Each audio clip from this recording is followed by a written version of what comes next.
شب برات کے بارے میں خوب سمجھ لیں، بہت سارے کام کیے جاتے ہیں۔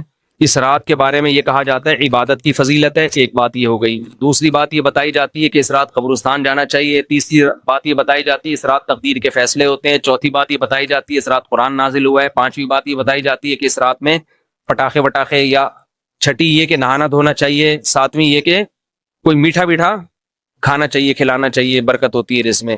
جی، پتوں کا، بیری کے پتوں سے نہاتے ہیں لوگ، بیری کے پتوں سے، بیری کے سارے، میں تو بکریاں چرانے جاتا تھا نا، تو بیری کے پتے وہ شب برات سے پہلے شارٹ ہو جاتے تھے، ہم پہلے سے بکریوں کو چرا کے لے آتے تھے، شب برات میں پتے غائب ہو جائیں گے۔ تو ان میں صرف ایک عبادت ایسی ہے جس میں اختلاف ہے۔ جمہور حضرات اس کے قائل ہیں کہ شب برات کی رات میں عبادت کا ثواب دوسری راتوں سے زیادہ ملتا ہے، اور بعض اس کے قائل ہیں کہ عبادت کی بھی کوئی فضیلت نہیں ہے سرے سے۔ دونوں کے دلائل ہیں۔ میں نے اس بارے میں آڈیو بیان ایک ریکارڈ کروایا ہے، آپ گوگل پہ سرچ کر سکتے ہیں، شب برات مفتی طارق مسعود، شب برات کے دلائل، آڈیو بیان ہے۔ اس میں شب برات سے متعلق جتنی حدیثیں ہیں، ایک ایک حدیث کی سند پڑھ کے سنائی ہے ہم نے، ایک ایک حدیث کی سند۔ تو اس میں کوئی ایک حدیث بھی صحیح نہیں ہے۔ ہاں یہ ضرور ہے کہ شب برات کی رات کی عبادت پہ کئی ضعیف حدیثیں ہیں، تو اس لیے محدثین کا اصول ہے کہ جب بہت ساری ضعیف حدیثیں جمع ہوتی ہیں تو درجہ حسن تک پہنچ جاتی۔ اس لیے جمہور اس کے قائل ہیں کہ اس رات عبادت کرنی چاہیے، دوسری راتوں سے اس رات عبادت کا ثواب زیادہ ہے۔ تو کرنے کا کام صرف اور صرف اور صرف عبادت ہے بس۔ قبرستان کے بارے میں حدیث صحیح نہیں ہے۔ اگر فرض کر لو ہے صحیح، تو پوری زندگی نبی ایک بار قبرستان گئے ہیں اور آپ ہر سال جاتے ہو، پھر نبی اکیلے گئے ہیں چپکے سے رات کے اندھیرے میں، آپ جتھے بنا کے جاتے ہو، اور اندھیرے نہیں، وہاں لائٹنگ ہوتی ہے، تو یہ سنت تھوڑی ہے، تو خلاف سنت ہو گیا نا۔ پھر صحابہ میں سے کسی سے بھی ثابت نہیں ہے کہ زندگی میں اس رات میں ایک بار بھی قبرستان گئے ہوں، ایک بار بھی قبرستان گئے ہوں۔ تو یہ کیسی سنت ہے جس پر صحابہ نے عمل نہیں کیا؟ نہانا دھونا کسی حدیث سے ثابت نہیں ہے، حلوے مانڈے پٹاخے کسی حدیث سے ثابت نہیں ہے۔ قرآن میں صاف طور پر ہے انا انزلناہ فی لیلۃ القدر، ہم نے قرآن نازل کیا ہے کس میں؟ لیلۃ القدر میں، رمضان کی آخری عشرے میں۔ فیہا یفرق کل امر حکیم، سارے تقدیر کے سال بھر کے فیصلے اس شب قدر میں ہوتے ہیں۔ تو اتنی واضح قرآن کی آیتیں موجود ہیں، تو شب برات کے بارے میں ایسی روایتیں موجود نہیں ہیں، سمجھتے ہو؟ اس لیے بعض ائمہ اس کے قائل ہے کہ بعض رافضیوں نے، بعض لوگوں نے لیلۃ القدر جو ہے نا رمضان کے آخری عشرے میں ہوتی ہے، اس رات کی ویلیو کو گھٹانے کے لیے اس کی اہمیت بڑھائی ہے، تاکہ اس رات کی ویلیو کیا ہو جائے؟ کم ہو جائے۔ تو اس کے مقابلے میں اس رات کو لا کے کھڑا کر دیا۔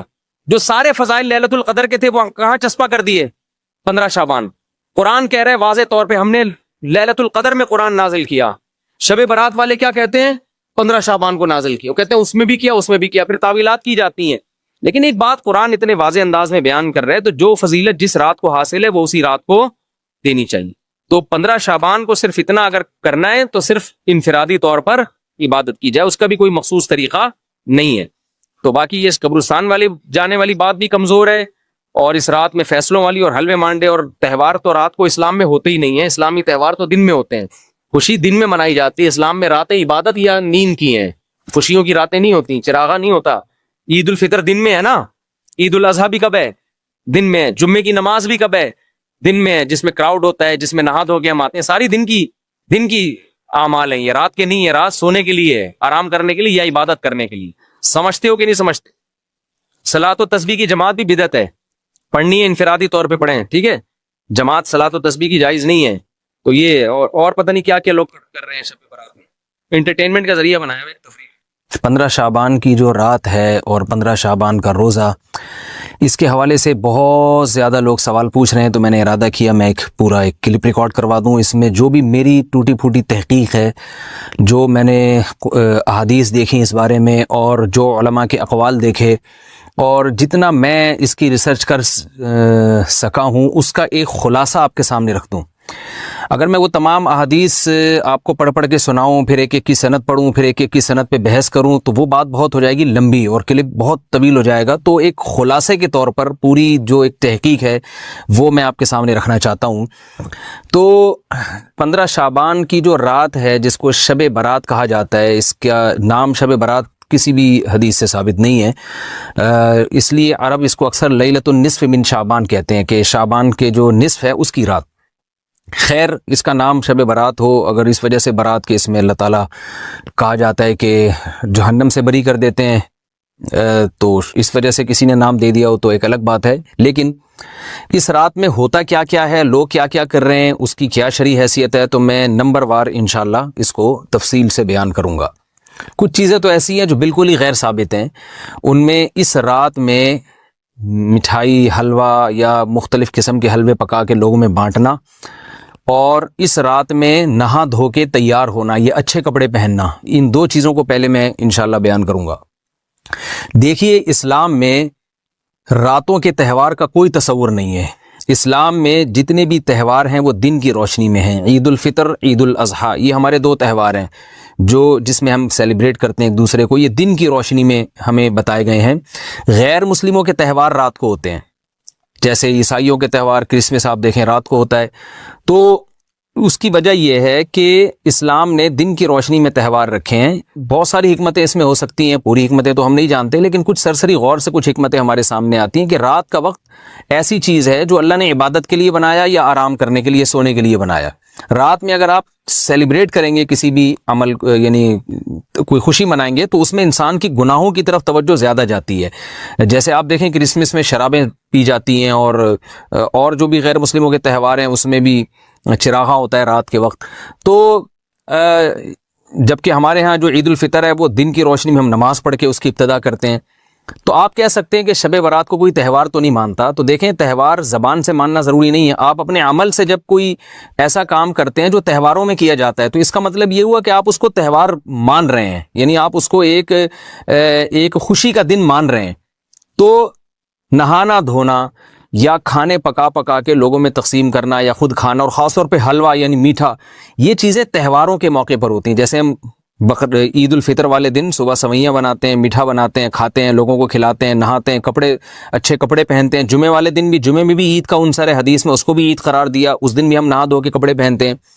تو جو لوگ 15 شعبان کی رات کو نہاتے دھوتے ہیں، اسپیشلی اس رات کو کہ بھئی آج کوئی تہوار ہے یا آج کوئی خوشی کا دن ہے، اور مٹھائیاں کھاتے ہیں یا حلوے پکاتے ہیں، تو وہ زبان سے اس کو تہوار نہ بھی کہیں، اپنے عمل سے یہ بتاتے ہیں کہ یہ تہوار ہے، جبکہ یہ تہوار نہیں ہے۔ اسلام میں کوئی اس کی ایک ضعیف روایت بھی نہیں ہے کہ آپ صلی اللہ علیہ وسلم نے، میرے علم میں نہیں ہے، کم از کم ہو سکتا ہے کوئی موضوع من گھڑت روایت موجود ہو جس میں کوئی کہیں بھی نہیں ہے کہ آپ صلی اللہ علیہ وسلم نے اس رات کو ہمیں نہانے کا حکم دیا ہو، یا اچھے کپڑے پہننے کا حکم دیا ہو، یا کھانے پینے کا یا حلوے کھلانے کا، ہمیں حلوے مانڈے کا ہمیں حکم دیا ہو۔ تو اللہ کا واسطہ یہ بدعت ہے، اس کو ختم کریں اپنے معاشرے سے۔ اور اسلام میں تہوار کا ٹائم دن میں ہوتا ہے۔ عید الفطر، عید الاضحیٰ ہے جس میں ہم دن میں قربانی کرتے ہیں اور کھاتے ہیں، پیتے ہیں، نہاتے ہیں، دھوتے ہیں۔ راتوں کے یہ کام نہیں ہے، رات کو آپ سوئیں یا عبادت کریں۔ تو ایک چیز تو یہ تھی جو میں بتانا چاہ رہا تھا۔ دوسری چیز، اس رات کو قبرستان جانا۔ دیکھیے اس بارے میں حدیث پیش کی جاتی ہے، مشہور حدیث ہے، لوگ سنتے رہتے ہیں کہ نبی صلی اللہ علیہ وسلم رات کو اٹھے، اور امی عائشہ رضی اللہ تعالیٰ عنہ بھی آپ کے پیچھے چلی گئیں، اور آپ صلی اللہ علیہ وسلم جنت البقیع میں مغفرت کی دعا مانگ کے تشریف لے آئے واپس۔ تو یہ حدیث انتہائی درجے کی ضعیف حدیث ہے، اور ایک تو ضعیف حدیث ہے، دوسری بات یہ کہ اگر ہم تھوڑی دیر کے لیے فرض کر لیں یہ صحیح حدیث ہے، اور ہم کہتے ہیں کہ بھئی نبی صلی اللہ علیہ وسلم نے یہ عمل کیا ہے، تو صحابہ میں سے کسی سے ضعیف حدیث سے بھی ثابت نہیں ہے کہ کوئی اس رات قبرستان گئے ہوں۔ حضرت ابو بکر کے بارے میں کوئی روایت نہیں ملتی کہ اس رات قبرستان گئے ہوں، حضرت عمر کے بارے میں کوئی روایت نہیں ملتی، یہ کسی ایک صحابی کے بارے میں نہیں۔ تو آپ مجھے بتائیں کہ یہ کیسی سنت ہے کہ جو صحابہ کی سمجھ میں نہیں آئی اور ہماری سمجھ میں آ گئی ہے؟ تو مشرکین مکہ یہ کہا کرتے تھے، لو کان خیرن ما سبقونا الیہ، قرآن مجید کی آیت ہے کہ اگر یہ اسلام میں کوئی خیر ہوتی تو یہ صحابہ ہم سے پہل نہ کرتے، یہ صحابہ نے ہم سے پہل کیا ہے، اس کا مطلب ہے یہ اسلام خیر کا کام نہیں ہے۔ تو مشرکین کو صحابہ سے چونکہ نفرت تھی، اس لیے کہتے تھے کہ یہ چونکہ اسلام کو فالو کر رہے ہیں تو یہ اس کی علامت ہے کہ اسلام خیر نہیں ہے، کیونکہ خیر میں تو ہم صحابہ سے آگے ہوتے ہیں، اپنے بارے میں ان کا یہ اس خوش فہمی میں مبتلا تھے وہ۔ لیکن ہماری رائے کیا ہے؟ ہم یہ کہتے ہیں کہ لو کان خیرن لسبقونا الیہ، وہ کہتے تھے لا سبقونا، ہم کہتے ہیں لسبقونا۔ کہ اگر کوئی بھی خیر کا کام ہے تو صحابہ ہم سے ضرور اس میں پہل کریں گے. یہ ہو نہیں سکتا کہ خیر کا کام وہ ہم کریں اور صحابہ نے نہ کیا ہو. تو اسی طرح میں یہ عرض کرتا ہوں کہ دیکھیں اگر قبرستان جانا اس رات میں سنت عمل ہوتا تو صحابہ یقیناً جایا کرتے. کوئی ایک صحابی تو گیا ہو. یہ کیسی بات ہے جو صحابہ کی سمجھ میں نہیں آئی اور ہماری سمجھ میں آ رہی ہے اور ہم قبرستان جا رہے ہیں اس رات کو. چلیں اگلا اسٹیپ تھوڑی دیر کے لیے فرض کر لیتے ہیں کہ نبی صلی اللہ علیہ وسلم جو ایک رات قبرستان گئے، فرض کر لیں وہ حدیث بھی صحیح ہے. یہ بھی فرض کر لیں کہ صحابہ اگرچہ نہیں گئے مگر ہم صحابہ سے بھی زیادہ آگے نکلنے کی کوشش کرتے ہیں اور صحابہ کو سمجھ میں نہیں آیا، ہمیں سمجھ میں آ گیا. تو چلیں فرض کر لیں تھوڑی دیر کے لیے کہ اس رات کو جانا ہم سنت مان لیتے ہیں، آپ کے دلائل ہم مان لیتے ہیں اور صحابہ کی سمجھ میں نہیں آئے لیکن ہماری سمجھ میں زیادہ آ رہا ہے. ہم فرض کر لیتے ہیں، مان لیتے ہیں کہ اس رات قبرستان جانا سنت ہے. تو آپ مجھے بتائیں نبی نے جو عمل جس طرح سے کیا ہو اس طرح سے سنت ہوگا یا آپ اپنی طرف سے، جس کو ہم پشتوں میں کہتے ہیں اخپل طریقے سے کرنا سنت ہے؟ نبی نے فجر کی 2 رکعتیں پڑھی ہیں اور ہر رکعت میں 2 سجدے کیے ہیں. آپ اگر فجر کی 3 رکعتیں پڑھیں گے تو کیا نماز ہو جائے گی آپ کی؟ اب آپ دلیل میں یہ کہیں کہ نبی نے فجر کی نماز پڑھی ہے تو مجھ پر بھی لازم ہے. تو بھائی نبی نے پڑھی ہے تو جیسے نبی کے پڑھنے سے آپ پر پڑھنا لازم ہو گیا تو جس طرح سے پڑھی ہے اسی طرح پڑھنا لازم ہوگا، اخپل طریقے سے پڑھنا لازم نہیں ہوگا. تو اسی طرح یاد رکھیں، فرض کر لیں کہ نبی قبرستان گئے ہیں اور یہ قبرستان جانا سنت ہے تو نبی کس طرح گئے ہیں اور کتنی دفعہ گئے ہیں؟ نبی رات کو چپکے سے اٹھ کے گئے ہیں، کوئی کسی کو آپ نے جمع نہیں کیا، کسی کو بتایا تک نہیں، جو اس حدیث سے پتہ چل رہا ہے ہمیں، اگرچہ یہ ضعیف حدیث ہے لیکن فرض کر لیں یہ صحیح ہے. تو کہیں پتہ بھی نہیں چل رہا، چپکے سے قبرستان گئے اور چپکے سے واپس آئے اور پوری زندگی میں ایک دفعہ گئے. جبکہ ہمارے ہاں ہر سال قبرستان میں لوگ جا رہے ہیں، جب بھی شب برات آتی ہے لوگ قبرستان جاتے ہیں ہر سال. نبی ایک دفعہ گئے اور آپ ہر سال جا رہے ہیں. نمبر 2، جاتے جتھوں کی شکل میں، نبی تو چپکے سے گئے ہیں. تو آپ رات کو 2-2:30 بجے ذرا چپکے سے اٹھیں اور تنہائی میں جب قبرستان میں وحشت ہو اور اندھیرا ہو اور وہاں قبرستان جائیں، اتنا دم ہے آپ میں، تو ہم کہیں گے بھئی آپ نے نبی کی سنت کو زندہ کیا ہے. لیکن آپ تو جتھوں کی شکل میں جا رہے ہیں، نہا دھو کے جا رہے ہیں، خوشبو لگا کے جا رہے ہیں، تیار ہو کے جا رہے ہیں، اور جو کچھ وہاں خرافات ہو رہی ہیں قبرستان میں وہ تو ساری دنیا کو معلوم ہے. میلے ٹھیلے لگے ہوئے ہیں وہاں پہ، گولے گنڈے بک رہے ہیں، برگر بک رہے ہیں، گول گپے بک رہے ہیں وہاں پہ، اور پھول الگ بک رہے ہیں، ہار پھول قبروں پہ چڑھانے کے لیے. کیا بدماشی ہے یہ! کیا منہ دکھائیں گے رسول اللہ صلی اللہ علیہ وسلم کو قیامت کے دن؟ آپ کے سامنے کیا وہ حدیث نہیں ہے کہ نبی صلی اللہ علیہ وسلم نے فرمایا کہ روایت میں آتا ہے کہ کچھ لوگ قرب میدان حشر میں آئیں گے تو ان کے چہرے ایسے ہوں گے جیسے میری امت کے چہرے ہوتے ہیں، میری امت کی شکل ہوتی ہے. حدیث کا مفہوم میں بیان کر رہا ہوں. تو جب وہ حوض کوثر کا پانی پینے کے لیے میرے پاس آئیں گے تو فرشتے ان کو بھگائیں گے، سحقن سحقن. تو آپ صلی اللہ علیہ وسلم پوچھیں گے یہ تو میری امت ہے، آپ تو فرشتے کیا کہیں گے کہ یہ آپ کی وہ امت ہے جنہوں نے آپ کے دنیا سے جانے کے بعد دین میں ایسی چیزیں ایجاد کر لی تھی جن کا آپ نے حکم نہیں دیا. تو آپ کیا فرمائیں گے؟ سحقن سحقن، دور کرو ان سے. تو ایسا نہ ہو کہ ہم قیامت کے دن رسول اللہ صلی اللہ علیہ وسلم کی شفاعت سے محروم ہو جائیں. تو اللہ کا واسطہ قبرستان مت جائیں اس رات، گھر میں بیٹھیں آرام سے، یہیں بیٹھ کے میت کے لیے مغفرت کی دعا کریں. اور اگر آپ سمجھتے نہیں یہ حدیث بالکل صحیح ہے اور جانا لازمی ہے تو پھر تنہائی میں جائیں، ایسے قبرستان کا انتخاب کریں جہاں آپ کے علاوہ کوئی بھی نہ ہو، اور پھر چپکے سے جائیں اور پتلی گلی سے واپس آ جائیں آپ. اگرچہ ہم تو اس کو بھی نہیں مانتے لیکن اگر کرنا ہے تو پھر اس طریقے سے عمل کریں اگر آپ حدیث کو فالو کرنا چاہتے ہیں آپ اپنے خیال کے مطابق. تو یہ 2 باتیں ہو گئی. ایک تیسری چیز کیا ہے؟ کیا قرآن اس رات میں نازل ہوا ہے اور تقدیر کے فیصلے اس رات میں ہوتے ہیں؟ دیکھیے قرآن میں 2 جگہ اللہ نے اس مضمون کو بہت وضاحت سے بیان کیا. ایک سورہ دخان میں انا انزلناہ فی لیلۃ مبارکہ کہ ہم نے اس کو مبارک رات میں نازل کیا، اور اللہ نے فرمایا فیہا یفرق کل امر حکیم، اس میں حکمت والے فیصلے ہوتے ہیں اس رات میں. دوسری جگہ 30ویں پارے میں سورہ قدر میں اللہ نے فرمایا انا انزلناہ فی لیلۃ القدر، ہم نے اس قرآن کو لیلۃ القدر میں نازل کیا. اور اس میں بھی اللہ نے فرمایا تنزل الملائکۃ فیہا کہ فرشتے اس رات میں اترتے ہیں باذن ربہم من کل امر، تمام قسم کے معاملات لے کے. تو یہاں بھی اللہ بتا رہے ہیں کہ جو 1 سال کے فیصلے جس رات میں ہوتے ہیں اور فرشتوں کے حوالے کیے جاتے ہیں وہ رات اور قرآن کے نازل ہونے والی رات ایک ہی ہے، یہ الگ الگ راتیں نہیں ہیں. اور سورہ قدر میں اللہ نے فرما دیا واضح لفظوں میں کہ وہ لیلۃ القدر کی رات ہے. تو اتنی وضاحت کے بعد پھر یہ کہنا کہ اس رات میں قرآن نازل ہوا تھا جبکہ اس کے بارے میں کوئی صحیح حدیث موجود بھی نہیں ہے، ضعیف یا موضوع روایتیں ہیں، تو یہ بالکل قرآن پر میں سمجھتا ہوں کہ یہ ٹھیک نہیں ہے، بالکل دلیل کے لحاظ سے یہ کمزور بات ہے. اگرچہ بعض علماء اس طرف گئے ہیں اور انہوں نے تعویل کی ہے، انہوں نے یہ تعویل کی ہے کہ قرآن جو ہے آسمان دنیا پہ آیا لیلۃ القدر میں، اور وہاں سے جو نیچے نزول شروع ہوا ہے وہ شب برات میں ہوا ہے، لیکن یہ تعویل عقل سے بعید ہے اور اس تعویل کی ہمیں ضرورت بھی نہیں ہے۔ دو صحیح حدیثیں ٹکرا رہی ہوں یا قرآن کی آیت کسی ایسی متواتر حدیث سے ٹکرا رہی ہو تو پھر تو وہاں ہمیں تطبیق دینے کی ضرورت پیش آتی ہے، جب قرآن کے مقابلے میں کوئی حدیث ہی نہیں ہے، صحیح حدیث بھی نہیں ہے۔ حالانکہ قرآن کے مقابلے میں تو فقہا کہتے ہیں کہ اگر صحیح حدیث بھی ہو، متواتر نہ ہو، صحیح حدیث بھی ہو تو وہ بھی ظنی ہوتی ہے، تو اس حدیث کو رد کیا جائے گا، قرآن میں تعویل نہیں کی جائے گی۔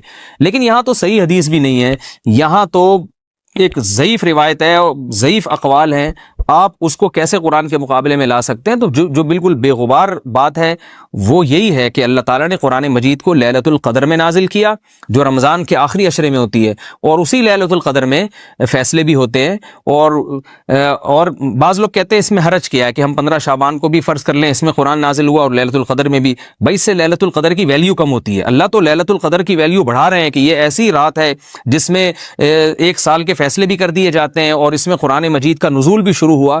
تو جس رات کو اللہ نے جو پروٹوکول دیا ہے وہی پروٹوکول اس کو دینا چاہیے، آپ اس کو کسی اور رات کو نہ دیں وہ پروٹوکول۔ تو یہ تیسرا مسئلہ ہوا۔ پہلا مسئلہ حلوے مانڈے کا اور نہانے دھونے کا، وہ بھی غلط ہے۔ دوسرا مسئلہ قبرستان جانے کا، وہ بھی ٹھیک نہیں ہے۔ تیسرا مسئلہ کہ اس رات میں قرآن نازل ہوا اور فیصلے ہوتے ہیں، یہ تیسری بات بھی غلط ہے۔ نہ تو اس رات میں قرآن نازل ہوا اور نہ اس رات میں فیصلے ہوتے ہیں۔ چوتھی چیز کہ کیا اس رات کی میں عبادت کی کوئی فضیلت ہے سرے سے یا نہیں ہے، یہ ایک علمی مسئلہ ہے۔ تو اس بارے میں خوب اچھی طرح سمجھ لیں کہ اس بارے میں جتنی بھی احادیث ہیں جو اس رات کی فضیلت کے بارے میں ہے کہ بنو کلب کی بکریوں کے برابر مغفرت ہوتی ہے اور بکریوں کے بالوں کے برابر، اور یا جو بھی اس بارے میں روایات ہیں کہ سب کی بخشش ہو جاتی ہے سوائے اس شخص کے جو کسی کے دل میں کینہ رکھتا ہے، تو یہ جتنی اس رات کی فضیلت میں احادیث ہیں، تو ایک بات تو خوب اچھی طرح سمجھ لیں، اس پر تمام محدثین کا، جہاں تک میں نے دیکھا ہے، تمام محدثین کا اتفاق ہے کہ اس کی فضیلت میں صحیح حدیث ایک بھی نہیں ہے۔ اس رات کی فضیلت میں ایک بھی صحیح حدیث موجود نہیں ہے، لیکن ضعیف روایتیں اتنی کثرت سے ہیں کہ ایک الگ محدثین کا اصول ہے کہ جب ضعیف روایتیں کی سندیں زیادہ ہو جائیں تو وہ حسن بن جاتی ہے، یعنی قابل قبول ہو جاتی ہے وہ، کیونکہ بہت ساری کمزور چیزیں مل کے اس میں کچھ قوت پیدا کر دیتی ہیں۔ تو اب جن علماء نے احادیث کے ضعف کی طرف دیکھا کہ ایک بھی صحیح روایت نہیں ہے، انہوں نے اس رات کا بالکلیہ انکار کر دیا کہ اس رات کی سرے سے کوئی فضیلت نہیں ہے۔ لیکن جن علماء نے اصول حدیث کی طرف دیکھا اور فقہ کے ایک اصول کی طرف دیکھا کہ کثرت روایات درجہ حسن تک پہنچ جاتی ہیں، ضعیف روایات، تو انہوں نے کہا کہ بالکل اس رات کی فضیلت کا انکار ہی سرے سے کر دینا یہ غلط ہے۔ تو جمہور اس طرف گئے ہیں کہ اس رات کی فضیلت کا بالکلیہ انکار کر دینا یا اس کی عبادت کی فضیلت کا بالکلیہ انکار کر دینا یہ ٹھیک نہیں ہے، لیکن کچھ علماء، وہ بھی بڑے محقق علماء ہیں، وہ اس طرف گئے ہیں کہ اس رات کی سرے سے کوئی فضیلت اسلام میں ہے ہی نہیں۔ اب میں دونوں طرف کے علماء کا کچھ تھوڑا سا تجزیہ پیش کرتا ہوں۔ تو جو علماء یہ کہتے ہیں کہ اس رات کی فضیلت ہے اور فضیلت میں کثرت سے روایات ہیں اور اس میں بڑے بڑے علماء داخل ہیں، امام شافعی رحمہ اللہ تعالی جیسے مجتہد بھی ہیں جو اس رات کی فضیلت کے قائل ہیں۔ باقی ائمہ سے مجھے جو ہے نا امام ابو حنیفہ سے کچھ نہیں ملا اس رات کی فضیلت کے بارے میں، اور امام احمد ابن حنبل سے بھی مختلف روایات ملی ہیں، اس لیے میں جزم سے کسی اور امام کے بارے میں نہیں کہہ سکتا، لیکن امام شافعی سے بہرحال اس کی فضیلت صراحتاً منقول ہے، اگرچہ انہوں نے بھی اعتراف کیا ہے کہ اس کی روایات کے بارے میں جتنی اس بارے میں روایات ہیں وہ ضعیف ہیں، لیکن وہی ایک اصول ہے کہ جب ضعیف روایات بہت کثرت سے ہوتی ہیں تو درجہ حسن تک پہنچ جاتی ہیں۔ تو اس اصول کے تحت جمہور اس کے قائل ہیں کہ اس رات میں عبادت اگر ہم کرتے ہیں تو دوسری راتوں کی نسبت ہمیں ثواب زیادہ ملتا ہے۔ لیکن جو بعض دوسرے علماء جو بالکل ہی اس رات کی فضیلت کے منکر ہیں، ان کے دلائل میں یہ ہے کہ یہ بات اگرچہ درست ہے کہ اگر ضعیف روایات کثرت سے ہوں تو وہ درجہ حسن تک پہنچ جاتی ہیں، لیکن وہ کہتے ہیں کہ کچھ قرائن ایسے ہیں جن قرائن سے پتہ چلتا ہے کہ جو ہے ان قرائن کو اگر سامنے رکھا جائے تو وہ ان کی رائے یہ ہے کہ پھر ان کا خیال یہ ہے کہ ان کا رجحان اس طرف ہے کہ اس رات کی سرے سے کوئی فضیلت نہیں ہے۔ ان قرائن میں ایک چیز یہ بھی ہے کہ اس کے بارے میں جو روایات ہیں ان میں بہت زیادہ ثواب کی بشارت سنائی گئی ہے۔ تو بعض محدثین کا یہ اصول ہے کہ کسی رات کے بارے میں یا کسی خاص عمل کے بارے میں بہت زیادہ کہیں غلو ہوتا ہے یا مبالغہ ہوتا ہے، غلو تو نہیں کہہ سکتے، تو یہ خود ایک اس طرف اشارہ ہوتا ہے کہ یہ ایک ضعف ہے، اگرچہ یہ کوئی اتنی مضبوط بات نہیں ہے، لیکن بہرحال جو علماء اس کی فضیلت کے بالکل منکر ہیں ان کی ایک دلیل میں آپ کے سامنے پیش کر رہا ہوں۔ دوسری بات یہ ہے کہ جو علماء اس کی فضیلت کے بالکل بھی قائل نہیں ہیں، ان کی ایک بڑی دلیل یہ بھی ہے، جن میں ہمارے شیخ حضرت مفتی رشید احمد صاحب رحمہ اللہ تعالیٰ بھی تھے، اگرچہ انہوں نے اس بارے میں کوئی صراحتاً فتویٰ نہیں دیا، لیکن وہ یہ اشکال ظاہر کیا کرتے تھے کہ شریعت میں جب بھی کسی وقت کی یا کسی خاص رات کی کوئی فضیلت آتی ہے تو اللہ تعالیٰ اس کو جو ہے وہ اس کا صحیح ٹائم نہیں بتاتے، بلکہ اس میں اختلاف ڈال دیتے ہیں۔ اس کی مثال ایسے جیسے جمعے کے دن حدیث میں آتا ہے کہ ایک وقت جمعے میں ایسا آتا ہے جس میں دعا لازمی قبول ہوتی ہے، اب ظاہر ہے وہ بڑا فضیلت کا وقت ہے، تو وہ وقت ہمیں متعین طور پہ بتایا نہیں گیا ہے، اس لیے علماء کا اس میں اختلاف ہوا، بعض نے کہا عصر کے بعد، بعض نے کہا کہ 2 خطبوں کے درمیان۔ لیلۃ القدر کو دیکھ لیں، لیلۃ القدر کی فضیلت میں قرآن بھی ہے، بہت ساری احادیث ہیں، لیکن لیلۃ القدر کی رات ہے کون سی یہ اللہ نے اس میں ابہام ڈال دیا۔ طاق راتوں میں 21 بھی ہو سکتی ہے، 23 بھی ہو سکتی ہے، بعض بلکہ حدیث سے 22ویں رات کا بھی ہونا ثابت ہے، زیادہ امکان 27ویں رات کا ہوتا ہے، تو وہ متعین نہیں ہے۔ تو جو علماء کہتے ہیں اس کی سرے سے کوئی فضیلت ہی نہیں ہے، ان کا رجحان وہ ان کی ایک یوں سمجھیں کہ دلیل تو نہیں لیکن ایک استئناس کہتے ہیں اس کو، کہ اس سے ان کے اس نظریے کو تقویت ملتی ہے کہ اگر یہ اس کی اتنی زیادہ فضیلت ہے تو اس کی تعیین میں اختلاف بالکل بھی نہیں ہے، تو یہ وہ کہتے ہیں کہ یہ مزاج شریعت کے خلاف ہے۔ اور تعیین میں اختلاف ہوتا کیوں ہے؟ علماء نے بیان کیا اگر لیلۃ القدر کو متعین طور پہ بیان کر دیا جاتا نا کہ یہی لیلۃ القدر ہے، تو بہت ساری اس میں جو ہے نا حکمتیں فوت ہو جاتی، جن میں ایک یہ بھی کہ اس رات میں جہاں عبادت کا ثواب بہت ہے، گناہ کا عذاب بھی بہت ہے۔ پھر اگر اس رات میں کوئی گناہ کرتا تو وہ اللہ کے عذاب سے نہ بچ پاتا، کیونکہ وہ اللہ متعین کر دیا کہ یہ لیلۃ القدر ہے، تو کیسے تم اس میں گناہ کر رہے ہو؟ اب معاملہ اللہ نے مبہم رکھ دیا کہ بھئی یہ بھی ہو سکتی ہے تو اگلے دن بھی ہو سکتی ہے۔ اور ایک فائدہ یہ بھی اس میں رکھا متعین نہ کرنے میں کہ لیلۃ القدر انہی کو ملے جو تلاش کریں، جو پورا عشرہ جاگیں گے ان کو لیلۃ القدر ملے گی۔ اگر اللہ اسپیسیفک دن بتا دیتا کہ 21ویں ہے، 23ویں ہے یا 25ویں ہے یا 22ویں ہے، تو بہت سارے لوگوں کو لیلۃ القدر مل جاتی۔ تو اللہ نے جو مبہم رکھا ہے نا، تو ایک رات کی فضیلت اللہ نے بڑھا دی، مگر اس کی تعیین میں ابہام پیدا کر دیا تاکہ جو پورا عشرہ جاگے گا اسی کو لیلۃ القدر ملے گی، اس کے علاوہ ہر آدمی کو نہ ملے۔ وہ ایک اللہ کی ایک حکمت ہو سکتی ہے اس میں۔ تو یہ 2 حکمتیں ہیں کہ اس میں گناہ اگر کوئی کرے تو اس پر عذاب نہ آ جائے، کیونکہ اگر متعین کر دیا جائے گا تو پھر گناہ کیسے تم کر رہے ہو اس رات میں، تو اللہ نے اس میں بھی ابہام پیدا کر دیا۔ جو گناہ کرنے والا ہے اگرچہ وہ بڑا گناہ گار ہے اس رات میں، چاہے وہ رمضان کا آخری عشرے میں کسی رات میں بھی گناہ کرتا ہے، لیکن کم از کم اتنا عذر تو ہے کہ اس کو کیا پتا تھا کہ یہ آج لیلۃ القدر ہوگی۔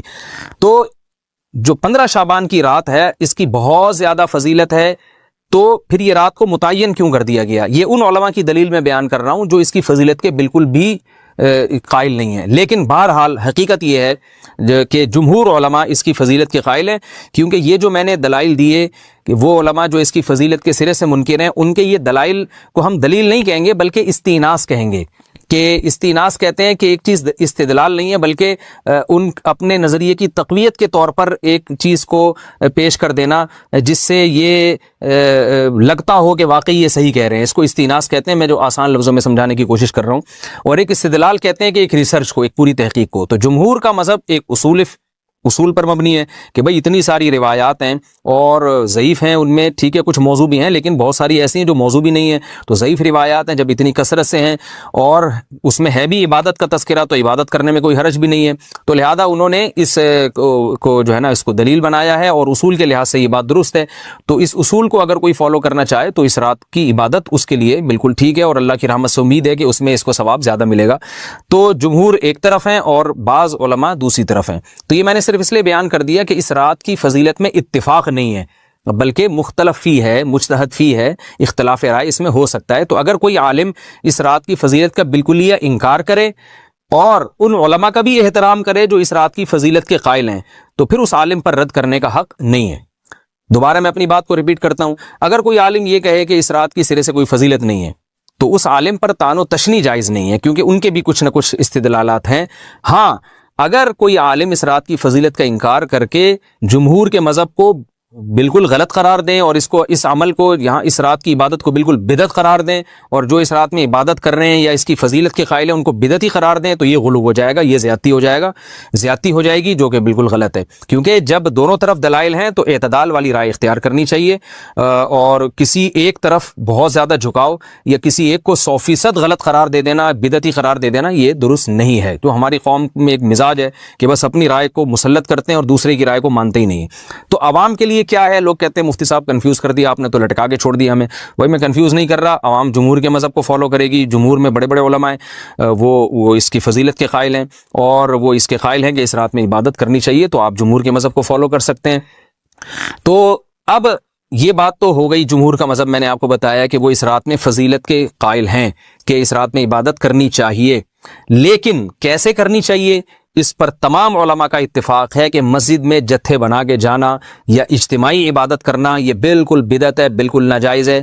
اسی طرح کوئی مخصوص قسم کی نماز پڑھنا کہ پہلی رکعت میں یہ والی صورت، تو دوسری میں یہ والی صورت، تو تیسری میں یہ والی صورت، یہ بالکل بدعت ہے۔ صلاۃ التسبیح کی جماعتیں بدعت ہیں۔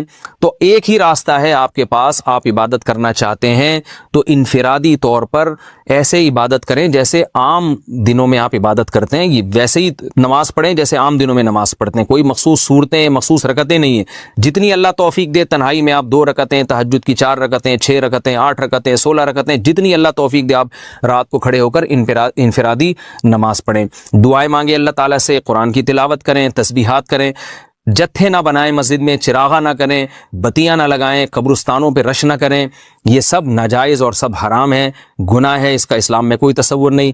کرنا ہے تو صرف ایک کام آپ کر سکتے ہیں کہ صرف عبادت کریں، اور اللہ کی رحمت سے امید کی جا سکتی ہے کہ اللہ تعالیٰ اس رات میں آپ کو عبادت کا دوسری راتوں کی نسبت ثواب عطا فرمائے گا۔ کیونکہ آپ اگر جمہور علماء کو فالو کر رہے ہیں تو ہمیں یعنی جن کے پاس علم نہیں ہے تو ان کو علماء ہی کو فالو کرنے کا اللہ نے حکم دیا ہے، تو آپ جمہور علماء کی رائے پر عمل کرتے ہوئے اگر عبادت کرنا چاہیں تو اللہ کی رحمت سے امید ہے کہ انشاءاللہ آپ کو ثواب ملے گا۔ لیکن عبادت کا کوئی مخصوص طریقہ ہرگز نہیں ہے۔ پمفلیٹ بٹ رہے ہوتے ہیں کہ یہ والی صورت پڑھنے سے یہ ہو جائے گا، تو یہ والی صورت پڑھنے سے یہ ہو جائے گا، یہ بالکل غلط ہے۔ تو انفرادی عبادت ہوگی، اور ایسے ہی عبادت کا طریقہ ہوگا جیسے پورے سال ہوتا ہے، نماز اسی طرح پڑھی جائے گی جیسے پورے سال پڑھی جاتی ہے، دعائیں مانگی جائیں گی، اپنے طور پر اجتماعی سطح پہ کوئی عمل نہ کیا جائے۔ اللہ تعالیٰ سے دعا ہے کہ اللہ تعالیٰ ہمیں سمجھنے کی، عمل کرنے کی توفیق عطا فرمائے۔